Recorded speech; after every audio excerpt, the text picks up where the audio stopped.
to keep it on, but it's still weird they strapped you with this thing. On top of all that, this place is a maze. Not a particularly complicated maze, it's got like 4 rooms, but it's still a pain. And just to make things even worse, I haven't even gotten to the titular clangs. These are the robotic fish that swim around and attack you if you get in their way. The worst part about them is their paths involve going through the tunnels that connect the rooms, and they're about as big as said tunnels. So if one of them shows up in the tunnel you're in, you're taking damage unless you're lucky and really close to the edges, which isn't always something you can afford to worry about because of the air meter. Again, you don't have to do that much in the labyrinth. Just go down the tunnel, make it to the second room, go to the room with the lever, back to the second room, then to the final room to swim out. But considering how samey everything looks, how slowly you move, and how easy it is to die, you're gonna get lost a lot. This segment can probably be beaten in 10 minutes, but it took me around 40 and felt like an hour. It's that bad. If you want to vent your frustrations on the world after that awful segment, well, you can. That is, if you're relieved stress by pissing on people. That's right, this next part is all about pissing on these little fire imps. Yeah, this might be a good time to mention that I knew about all the big stuff that happened in Conker before playing, which doesn't ruin my enjoyment with a lot of games, but it really does hurt Conker since so much of the game relies on shock value. Like, I probably would have found this segment funny if I didn't know about it beforehand, but as is, it's just kind of annoying. I could talk more in depth about the pissing controls, but believe it or not, there's a better time to do that than right now. Anyway, the last 2 imps hop inside the boiler and the next boss fight begins. Yeah, even if I didn't know about this guy beforehand, I still don't think I would have found his joke funny. It's just too weird and immature. The fight is at least good though. You wait for the boiler to stand on one of the drains, then pull the lever to dump an unknown substance on him and go in for the kill. Do this several times and you're done. This fight is really easy. The platforms with the levers above them are elevated and protect you from the boiler's attacks, minus the fire, which is easy to dodge. Combine that with the simple, obvious solution of how to beat him, and I think he would have made a much better first boss than the Haybot. I mean, thematically he wouldn't, but gameplay-wise, this dude is a much better introduction. Anyway, you use his balls to solve a puzzle, which I'll admit was kind of funny due to how bizarre it was,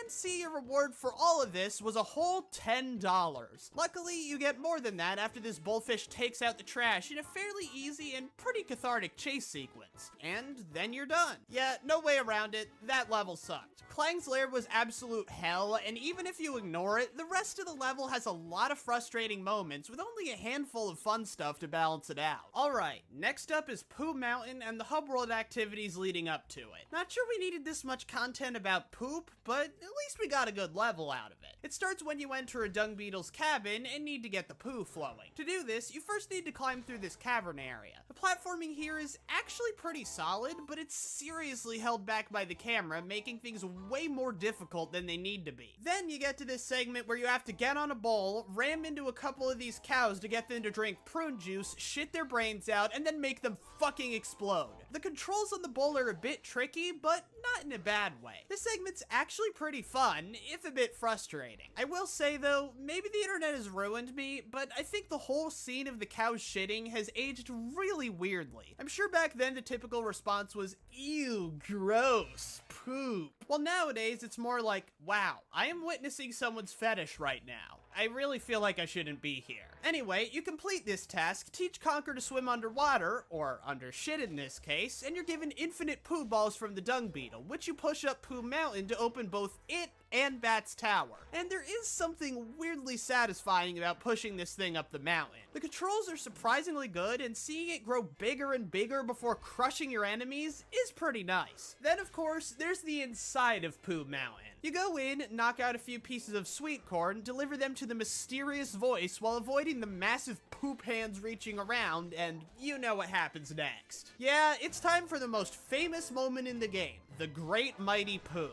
Now, for all of my complaints about overexposure, you'd think that it would have hit this fight the hardest of all. After all, it's the most famous fight in the game, and I've been listening to Slafrano for over a decade at this point. Any and all shock value has been wrung out of this fight. But that's the thing. Take away the shock value, and what are you left with here? A great song and a pretty solid boss fight, pun intended. I remember when I first played No More Heroes 2, and despite hearing Philistine dozens of times, it still felt special when fighting Margaret, and yeah, the same principle largely applies here. The song really does add to the feel of the fight, as does the setting. There's something weirdly epic about this room filled with crap. As for the actual gameplay here, it's simple yet effective. You have to avoid the poo balls and throw rolls of toilet paper into the great mighty poo's mouth. The interesting part is that there is a little bit of strategy here. You can stay on top of the context-sensitive panel the whole time and use your toilet paper to fend off the poo balls, which is hard to do and makes you a sitting duck, or you can move around, making it less likely you'll take damage, but also making it so you'll take up time running back to the panel when he starts singing. You also don't know which side he's going to appear from, and he moves quick enough that you might not be able to face him in time to hit him with the toilet paper. Luckily, he gives you plenty of tries before he goes back to assaulting you with scat. My only real complaint with this fight is this jump right here. It's so wide, you just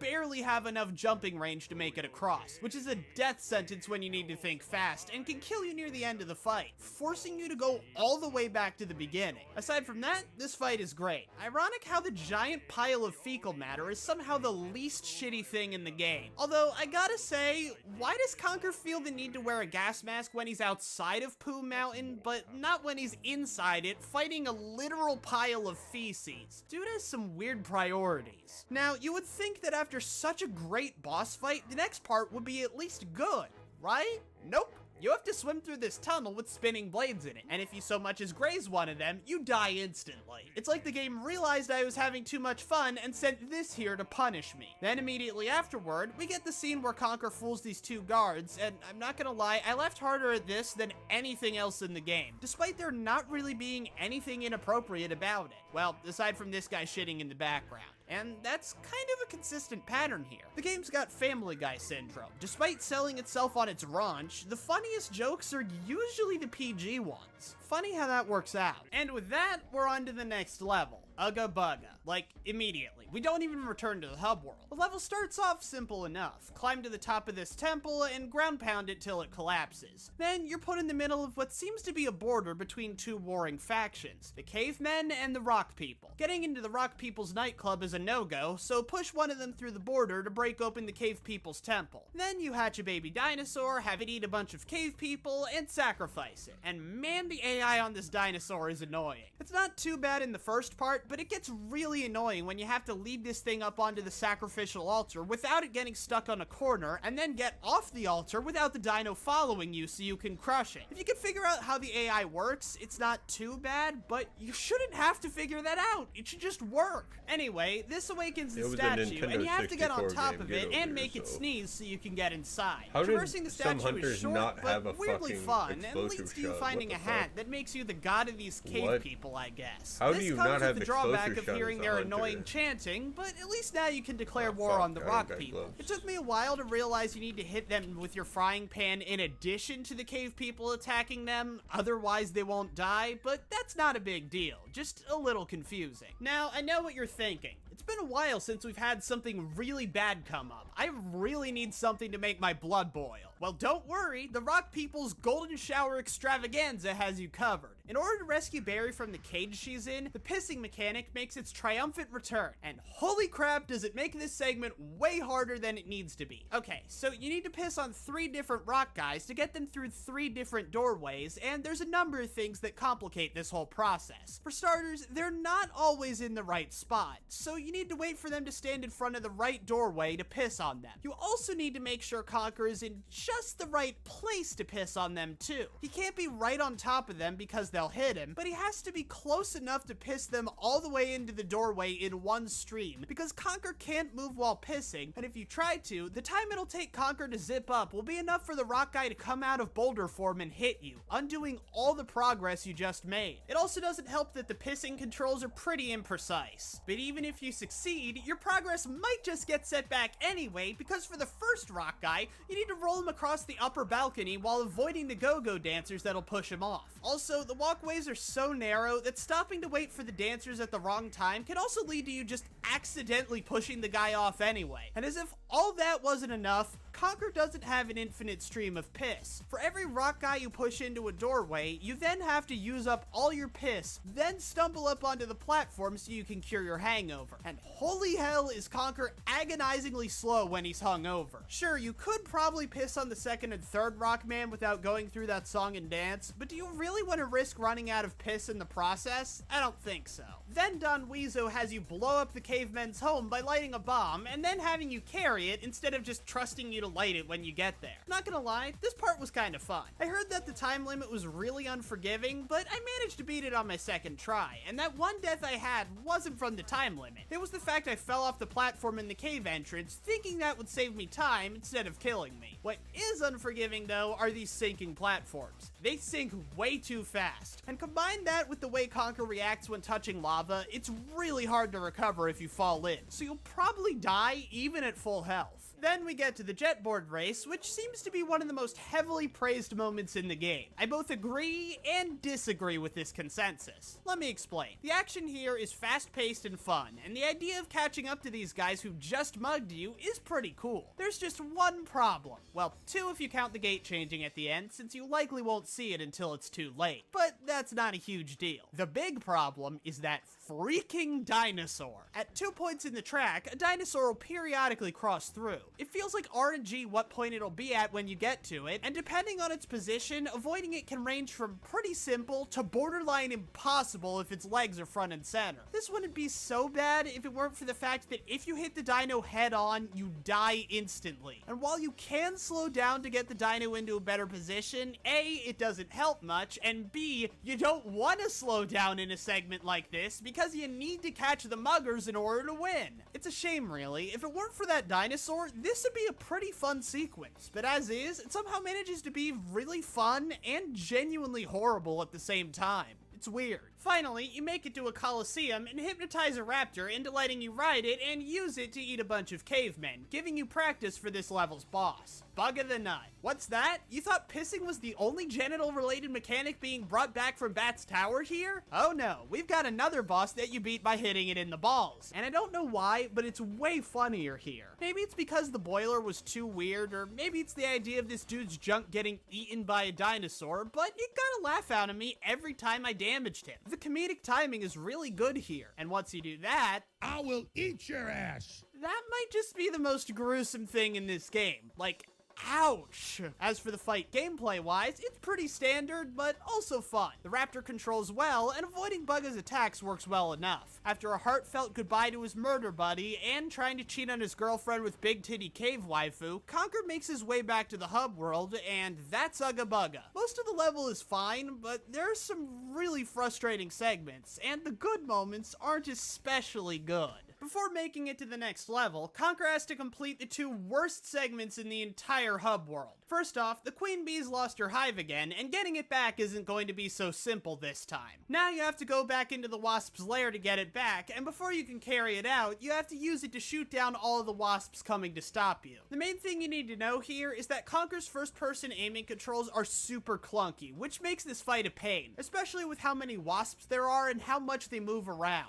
Anyway, you get the hive back and have to make it up the hill in the center so you can pay to roll on this barrel guy. By the way, all the money you've been collecting this entire time is for this one roadblock. The levels don't have money in them after this, with one exception, and he asks for all the money you could have possibly gotten at this point. So I hope you didn't miss any. Now, that's not really an issue, it just feels a bit weird. You could What afford is an actually issue to is these miss freaking one. worms. These things are the most annoying enemies in the game. They come out of nowhere, they're really hard to avoid, they'll often throw you off the hill, and their animation takes forever. So it's just constantly rubbing in your face that they got you. The only way to consistently avoid them is to move really slowly so you see them before you run into them. Because that's fun, right? Being forced to tiptoe around. Anyway, getting the barrel guy's help lets you squash all of these worms and open up the next level. Spooky. The level begins with you meeting up with Greg the Grim Reaper again. Well, I assume it's again. It would be pretty impressive if you hadn't met him yet, because that would mean not having died once up to this point. Anyway, he gives you a shotgun and tells you to go to town on the zombies. Maybe I'm just an idiot, but I had to look at a walkthrough just to figure out how to use this thing. But once I got it figured out, mowing down the undead was pretty fun. The kick to the shotgun and seeing the zombies' heads explode is pretty satisfying. Also, I'm curious as to whether the devs actually intended for you to stand on the gravestones to kill these guys, because doing so is a bit awkward, but at the same time, it's freaking impossible to beat them otherwise. There are so many of them and they come at you so fast. Once you beat these guys, you're rewarded with the worm segment again, but even worse. This time, the path is so narrow that if they catch you, you will get thrown off.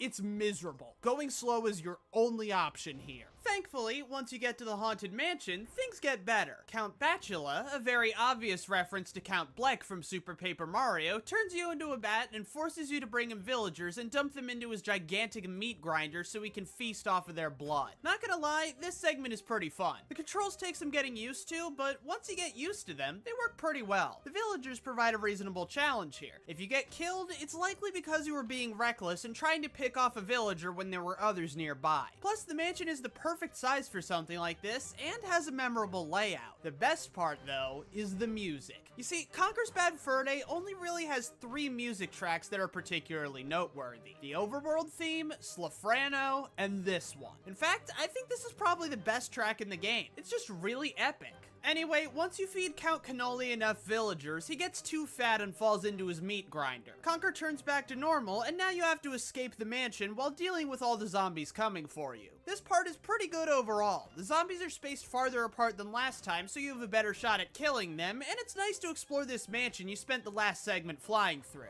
There are a few problems, though. For starters, you're screwed if the zombies get you up against a wall, but not for the reason you think. When you're backed against a wall, the camera starts going crazy, making it hard to aim, and since your mobility options are limited when you have the gun out, running isn't much of an option either. Yeah, you can put the gun away, but that's hard to do with the zombies biting you. Then there's the issue with the keys. You see, you have to pick up 3 keys and take them to the front of the mansion while avoiding the zombies. The problem is that for the last key, there's a really nasty beginner's trap. There's a door you need to open to carry the key through, and while the lever to open it shows up before the key, you can easily miss it. And if you pick up the key before noticing the door is closed, you're screwed because you can't put it down. Or at least, I couldn't figure out how to. So I killed myself to get rid of it and start over, but that reset my progress with all 3 keys. And considering how long this segment is, that really pissed me off. Especially since it took me a while to realize it reset all 3 keys. As a result, there was a lot of frustration involved when I played this segment, which is honestly a shame because I think I would like it if I replayed it, since the layout of the mansion is interesting and killing the zombies is pretty satisfying. Now, when I finished that part, I thought I was done with the level. But then I realized the worms are still there, and there's a barrel right by the exit, and oh god, we're really doing this. I don't think I need to explain why this segment is crushingly difficult. You can just see it. Look at this. Does this look fun to play? Trust me, it's not. After riding the barrel all the way back to the first level of all places, you're immediately called over to the next level. It's War. It's War is easily the worst level in the entire game, and from what I've heard, that's a pretty uncontroversial take. You see, this is by far the longest level in the game, and very few of the segments are fun. Not only that, but most of the bad segments don't even have the decency to be bad in interesting ways. They're just generic, samey, poorly designed, and there's way too many of them. Nothing in this level is as bad as Clang's Lair, but the absolute marathon of bullshit they throw at you is enough to wear anyone down. So let's get into it. To start with, before you can even get to the war part of this level, you need to clear the way for the ship. To do this, you first need to restore power to the base by swimming in the water and getting electric eels to follow you underneath the wires. Despite how horrible that sounds, it's not actually that bad. What is really bad is actually blowing up the plane blocking the way. You have to push guys with TNT strapped to their backs to both sides of the plane and detonate them. And of course, both paths you need to take are packed to the brim with obstacles that'll kill them in one hit, forcing you to go back and get another one. Pushing these guys isn't exactly precise either. They'll take a few steps after you stop pushing, so if you stop just short of an obstacle, they'll walk into it and die. Now, the course on the left isn't too bad, aside from everything I just mentioned. It's a bit tricky, but ultimately, the movements of the obstacles are slow, predictable, and easy to navigate if you're being careful. As for the right side, it's a literal minefield where the mines won't be visible until you're close to them, so you have to be really careful. Also, some of the gaps between these mines are absurdly tight, so good luck pushing this guy between them. Seriously, the pushing controls were fine in other settings, but they are not equipped for this level of precision. Anyway, you clear the way, get knocked out, and are moved to the main part of this level, the war. Make a quick dash through the war zone, and you're introduced to the main mechanic of this level, the guns. Now, these guns are fine. They're basically the shotgun from Spooky, but rapid fire. This already makes them less fun since the shotgun made you actually think about your shots, but that's not a big deal. The big problem is that the shooting in this level in general, not just these guns, but other forms of shooting as well, seriously overstays its welcome. In Spooky, you only really had 2 segments where you used the shotgun. One was really short, and the other was a lot longer, but also mixed things up and didn't have you shooting the whole time. What does this level do? Well, after clearing out a room full of teddies, you have a long, boring hallway full of more teddies that you need to kill before they kill you, which can be frustrating since they sometimes come out of nowhere and it takes a bit for you to take your guns out. And believe me, you can't just constantly have them out because there are also a shit ton of security lasers lining the hall. These things are placed at some pretty difficult angles, so you'll need all the mobility options you can get, and these things are brutal. Touching one will stun you and take away 2 health instead of the usual 1. Also, you don't get invincibility frames from getting hit by these things, so if there are a bunch of lasers and you accidentally graze one in the air, you'll fall straight down and get hit by the lasers below, almost ensuring your death. And even if you survive, you only have 2 health left, making it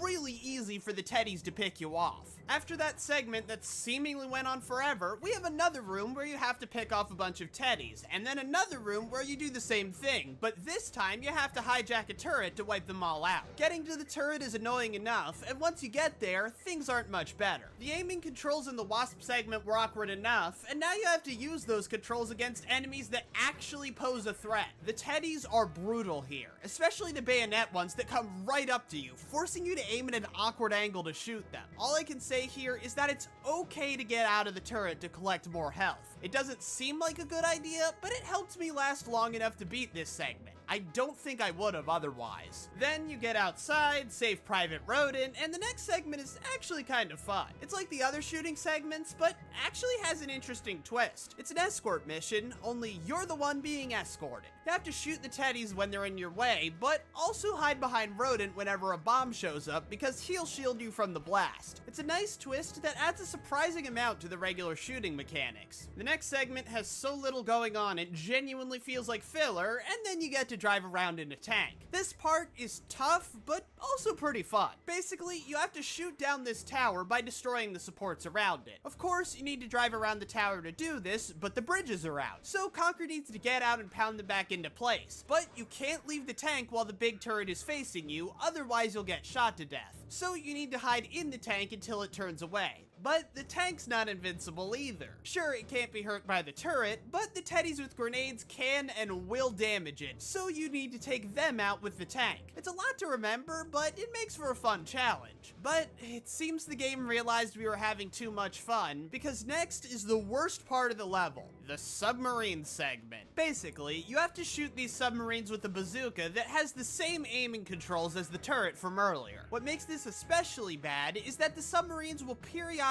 go underwater, so by the time you find them, which will probably take a while since you're aimed pretty far away from them by default and the aiming controls suck, you've usually missed your chance. Also, you can't just keep your reticle in the right place and wait for them to resurface because you have to put the bazooka away to dodge the missiles they shoot at you. And as you'd imagine, putting the bazooka away takes time, meaning you might just get hit anyway, especially since you can't see them through your scope due to them being in the air, and the auditory indicators aren't that helpful either. Then we get to the boss, and I'm sorry, I really wanted to like this one. For starters, the concept is awesome, but I even had trouble enjoying that. You see, the voice acting in Conker's Bad Fur Day isn't the best. It makes sense why. Good voice acting wasn't exactly common in this era, and while there are some characters whose less than stellar voices are funny and charming, like with Frankie or Don Weezo, there are also times where the voice acting can make the jokes less funny and take you out of the experience. And the little girl is probably the best example I can think of. Well, her and Von Cripplespeck. Basically, any joke that came from this guy was kinda ruined for me by just how annoying his voice was. But anyway, back to the girl. If she had a better voice actor, I'd probably find her intimidating, funny, or both. As is, though, I just want her to shut up. As for the gameplay, the fight is good in concept. Take out the bear's weapons, shoot the little girl off his hand when she's vulnerable, then shoot him in the back when he goes to pick her up. This is a solid blueprint for a boss fight, but the entire time you have to fight against the tank's controls. I know I just praised an earlier segment with the tank, but moving along a linear path with these controls is a lot easier than moving around an arena and dodging a boss's attacks. And that's just the movement. I've already ranted on how much I hate the turret controls, and yep, they apply to the tank too. Now, none of this is too bad, but it still drags down what could have otherwise been a great boss fight. So that's it. Right? Of course not, you idiot! You really think the level would end now? No, you have to escape before the place self-destructs. Now, the time limit they give you is actually pretty generous, but it's also not the main thing you have to be worried about here. You see, you're going through that same marathon of a hallway as earlier, only this time the lasers are way worse. And just when you think you're done, you have to clear out another room full of teddies. Fun fact, the lasers blocking your exit takes so long to trigger that the first time I got to this point, I couldn't react in time, so Conker went sliding into the lasers and died instantly. Great game design, guys. Once you clear the room of teddies, it's still not over, because you have to make your way down the beach, and this time, there are teddies with fucking bazookas. So yeah, you have to kill them, but you also need to be careful about killing them, because when you're targeting one, another one might come out of nowhere and blow you to pieces, because remember, these things are insta-kill. Then you finally get to the boat, and the general starts talking about how terrible war is, and yeah, he doesn't know the half of it because he didn't need to play this train wreck. Ultimately, this level's main problem is that it clashes with Conker's whole design philosophy. Each level has you doing a wide variety of insane tasks, while this one just has you doing the same thing over and over. The shooting was already done in a similar form in the last level, and even if it wasn't, it still wouldn't be engaging enough to carry virtually every segment of a level this long. Keep in mind, I glossed over a couple of parts, so it's even longer than I made it seem. And of course, that doesn't count all the time you'll spend dying from cheap shot after cheap shot from these stupid bears. And that's the other thing about this level. It's not even that crazy compared to the rest of the game. Aside from the boss and a handful of jokes, it's just, oh, look, these teddy bears are Nazis. Isn't that weird? I mean, yeah, for maybe the first segment or two, but it's not enough to carry the whole level. Anyway, this brings us to the final level in the game, and oddly enough, the shortest one, the heist. The first half of this level is one big reference to the Matrix. The main thing you're gonna be doing is waiting for an opening to do a slow-mo dive and shoot all the security guards, and man does this get old fast. Maybe it's just a symptom of growing up in the 2000s, but there are a few things that feel more dated to me than referencing the Matrix in this specific way. That, and the jumps aren't really that fun either. They don't really do anything cool with the slow-mo. You're just kind of moving slowly and shooting for a while, then waiting, then moving in slow-mo again. Maybe would have rushed through this part and get it over with, but that led to me getting killed repeatedly, so I took it seriously and got through. Thankfully, it isn't that long, but since you're in such a small space and move forward in such tiny increments, it really feels long. When you're done, a bunch of shit happens. Barry dies, you go into space, and all the bad guys die too, aside from the final boss, Heinrich. This fight is pretty simple, but for whatever reason, I was really bad at it. Maybe I wasn't in the right state of mind, but I just kept messing up the counters despite there only being 2 attacks, both of which are pretty clearly telegraphed. Plus, the airlock's hitbox can be kind of inconsistent, and I'm not that good at spinning this guy around and throwing him. I'm kinda glad I sucked so hard at this fight, though, because it led to one of my favorite jokes in the game. The warning message in the background will actually get frustrated and insult you if you do too badly at this fight. I didn't laugh out loud, but it consistently put a smile on my face. Finally, you beat Heinrich, and then there's the ending. This might just be the most contentious part of the game. If you like this game, you'll probably see it as brilliant and tragic, and if you don't, you'll probably see it as stupid and unearned. And really, I totally get both perspectives. Overall, I lean more towards thinking it's stupid. The game didn't take itself seriously at all up to this point, so to all of a sudden throw a serious emotional moment at us feels really out of place and kinda dumb. Like, I'm not against comedies having serious emotional moments, but for that to work, there has to be some element to ground the story, and this game just doesn't have it. The game is as crazy as possible, and like I said, it feels like nothing was taken seriously before now. Also, despite the ending hinging so heavily on Conker's relationship with Barry, we really don't see much of it in the game. The two of them only interact once before the final level, and Barry doesn't even recognize Conker at that point. Also, it seems weird to act like Conker was taking Barry for granted when his entire goal was to get home to her. At the same time, though, there are a few moments where Conker can be seen as taking her for granted, such as staying out at the bar, which isn't that bad, and trying to get with Jugga, which, okay, was pretty scummy of him. Also, you could argue that Conker wasn't that serious about trying to get home, since he keeps getting sidetracked by a bunch of different stuff, most notably the safe in Bat's tower. However, you could also just chalk that up to the gameplay and overarching story rarely matching up to begin with.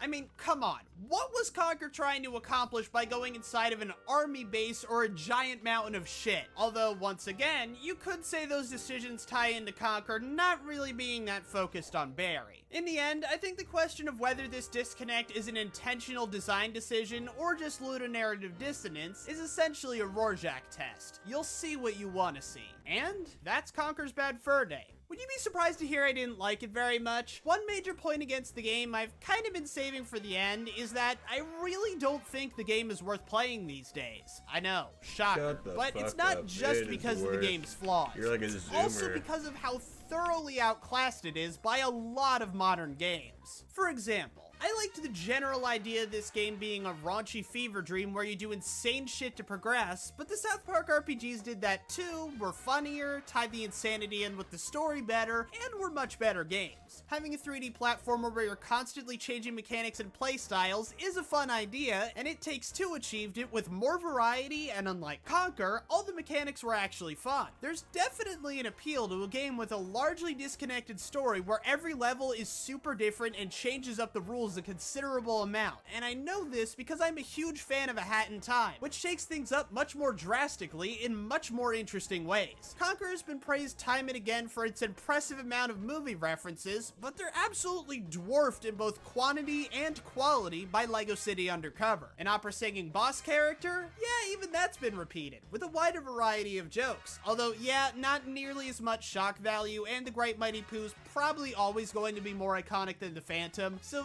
this one is kind of a point for Conker, even if it is a minor one. And sure, we haven't really seen a raunchy 3D platformer since Conker came out, but Hell Pie's about to change that, and it'll likely be a better game. It's got decades worth of hindsight, and it's not like it has a high bar to clear. All of this shows that Conker isn't really worth playing these days because every appealing aspect of it has been done better by another game. However, it also shows just how important Conker was. It broke a lot of new ground with its raunchy, heavily comedic writing in a medium that hadn't really done anything like it on that scale before. And while it's not as much of a focal point, I'm sure the same can be said about its tendency to mix up the gameplay. It walked, so a lot of these games could run, and that's important in its own way. Yeah, I can't prove all of these games took inspiration from Conker, although some obviously did, but I still think you can see its influence on comedy-focused games, both with platformers and with other genres. Sure, I may not like this game, but I do respect it as an interesting time capsule of when it came out, and as an important part of video game history. And if you like it,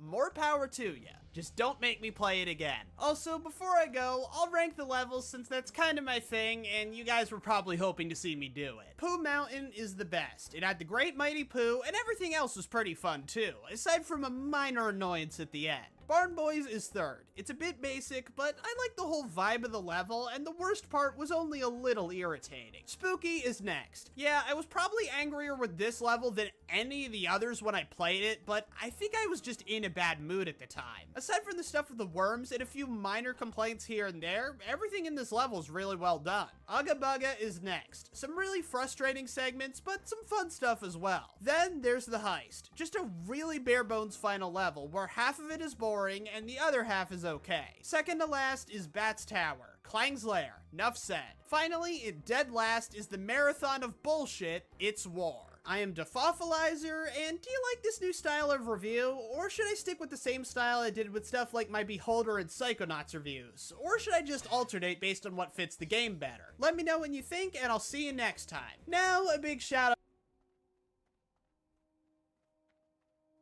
When you think of Nintendo, you think of well-made, colorful, mostly family-friendly fun, right? But just once, that was far, far from the case. Let's set the scene. The year is 2001. We're coming up on the end of the Nintendo 64 generation. The PlayStation 2 came out a year before, and the Gamecube is slated to release later that year in September. Nintendo Gamecube. But there were a few games Nintendo still had left, and one big one. One game Nintendo poured a decent bit of change into. One game that had a studio behind it that were known for quality. That studio being Rare.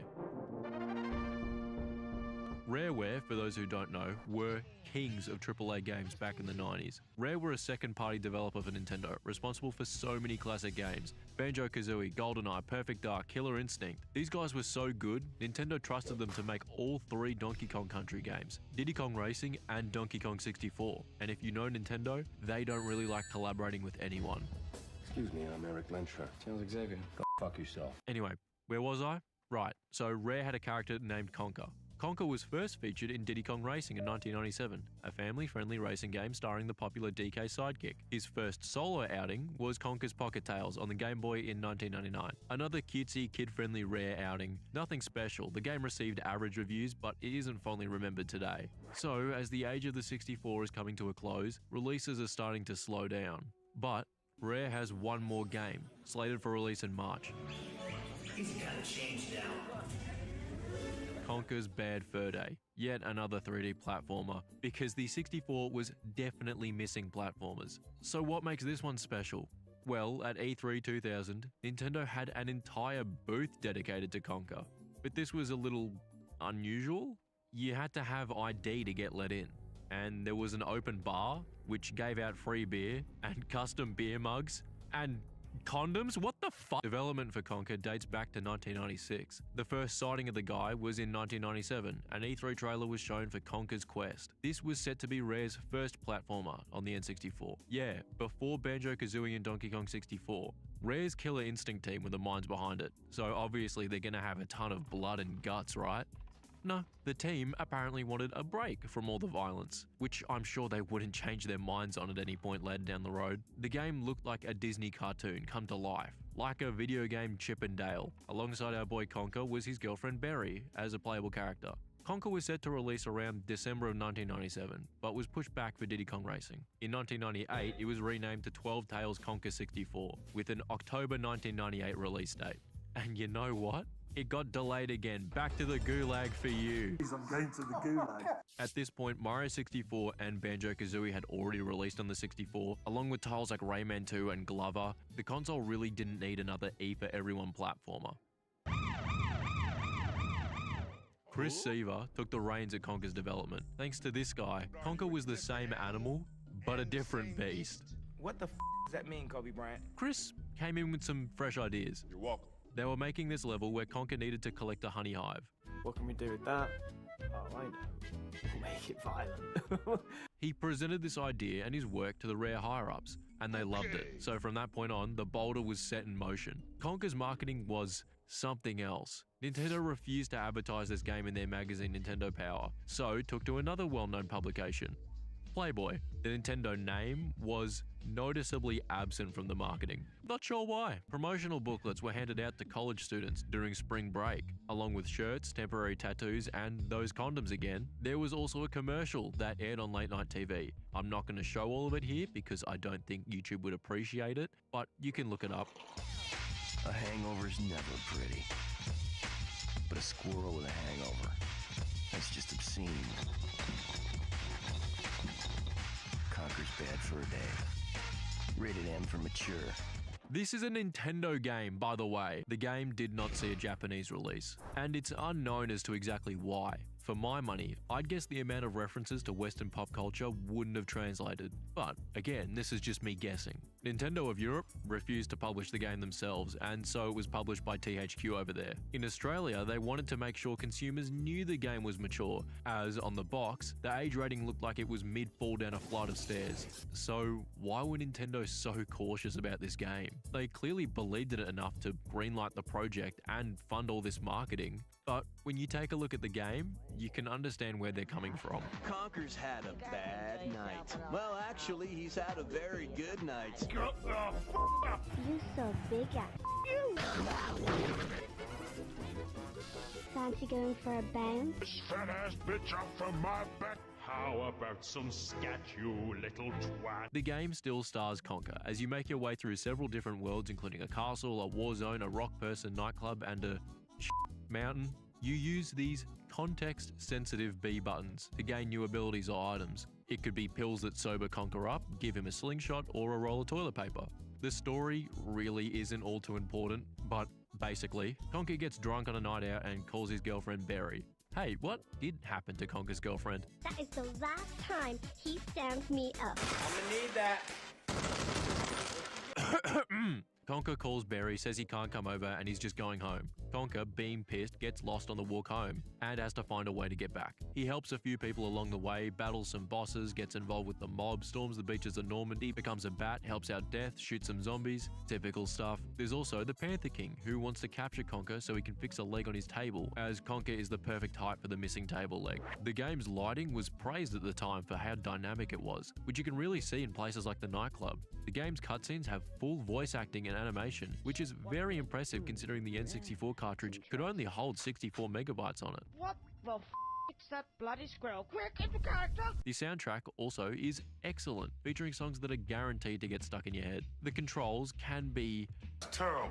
especially when using the 3-prong probe device. It's mostly a smooth experience though. I played on the Rare Replay Xbox port, which is the version I would recommend. Conker controls pretty well. He's very floaty, which can sometimes make jumps a bit difficult to gauge how far you're going, but because he's a squirrel, he uses the iconic squirrel ability to spin his tail around and hover, which makes it a bit more forgiving. Some shooting controls can be horrendous, however. I haven't played the game on the OG 64 controller because, let's face it, I'm not paying this much to play an original copy of this game, but when you pull a gun out, the controls swap over to this tank mode where you use the right stick to strafe and the left stick to move both Conker and aim. This is particularly annoying in the escape sequence towards the end of the game, where dodging these lasers takes surgeon-like precision, so combine the precise platforming with floaty physics, weird controls, and in a tight space and a countdown timer, it's a recipe for pure rage. This game can be hard, and I'm not talking about King B. Since this game was for older audiences, Rare upped the difficulty. Whilst it's not Super Meat Boy hard, I'd put it on the same tier as maybe the first Crash Bandicoot. Some stuff feels genuinely unfair, and a few deaths just felt cheap. But stuff like the hoverboard race was a really fun challenge. So if you're looking for a casual yet challenging experience, I would highly recommend the game. It's very short, with my playtime being around 7 to 8 hours, which is even over what I reckon it would take. I think the game benefits from the shorter runtime though, as the environments and stages are more memorable and stand out from one another. The game looks pretty amazing. Obviously the Rare Replay version has sharper textures than the N64 original, but you could really tell that Rare knew how to push the hardware to its limits back in the day. Now, as I said before, basically every stage is pretty memorable, but to save time, I'll just quickly go through some of my favorites. Of course, there's the iconic Great Almighty Pooh. This boss is probably the most well-known, or infamous, I guess, as in between each toilet paper throw, you're given another cutscene of the pile of brown giving an opera performance for the ages. From my chocolate starfish.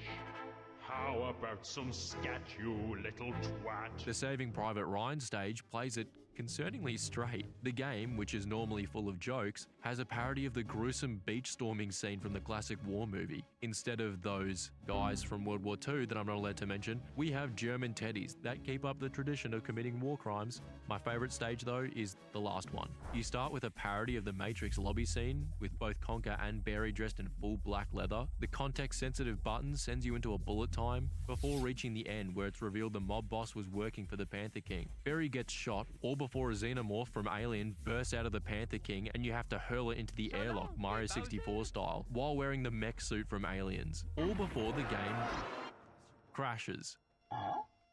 Hello? Conker talks to the programmer and gets a choice of his weapon to kill the alien. As the old king is dead, he is now crowned King Conker. Reality soon dawns on Conker though. Sadly, he forgot to ask the programmer for the one thing that he wanted, his girlfriend Berry back. With his girlfriend gone, he makes his way to the pub again. After exiting, he stumbles off just like at the start of the game. Not too bad for now. This time in the other direction.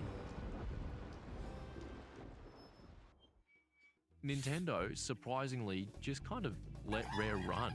They allowed Rare to put almost anything in the game, with two main exceptions. First was a reference to Pokemon, which has actually been hacked back into the game. The second was, slightly different. Nintendo refused to, allegedly, let multiple KKK jokes be included. KKK? That's not good. There has been some criticism of the game's references being outdated, which I'd say is a weak argument. The game is older than me, and I still found them very charming. Movies like Saving Private Ryan, The Matrix, Jaws, and Alien are timeless classics, so the references don't feel all too dated. Upon the game's release, a chain of stores in America, KB Toys, refused to stock the game when it came out. Despite this, the game received overwhelmingly positive critical reviews. This was amongst a sea of bad publicity sparked up by angry parents buying this game for their children. One parent compared Nintendo releasing this game to Disney releasing porn, which I think is a tad excessive. These same parents, which I assume lack the basic ability to read. So what happened to Conker? Well, the game initially sold poorly. It was a flop, especially off the back of DK64 and the Banjo series, which sold exceptionally well. It's far from difficult to see why though. The PS2 launched a year prior, and the game came out a few months before the Gamecube was going to release. It wasn't marketed in Nintendo Power, which at the time was one of the main ways people found out about games. It was a mature game on a console popular with younger audiences, and mature gamers had mostly gravitated towards PlayStation. However, since its release, the game has grown a cult following for its unique sense of humor and pretty good gameplay. Conker's other bad day was in its early planning stages after this game's release, until Nintendo sold Rareware to Microsoft in September of 2002. See you, chump. What the hell? From then on, Conker saw a remake released for the Xbox in 2005. He featured in the now defunct Microsoft game creator, Project Spark. Without a new game. I've been waiting for you to come home, baby. Guess we'll have to make our own. He was also in this Sin Against God. This was an augmented reality game in development for Microsoft's HoloLens. Just listen to what this guy says at the very start of this trailer. Conker's a much beloved property that has a huge following. If he's that loved, why would you do this? Why Conker? Why him? I and many others would love to see Conker return. But with many of the original staff at Rare being gone and Microsoft showing no interest, in fact you could argue negative interest, I'm afraid Conker's bad fur day was also his last. Well, we live in hope. Thanks for watching. Hope you enjoyed. Well, so ends another incident in my day.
I gotta call this stream here. I gotta finish out the pizza. I think the dough's finished rising. I gotta go to like prep it up, and I'll probably be back in like an hour, something like that.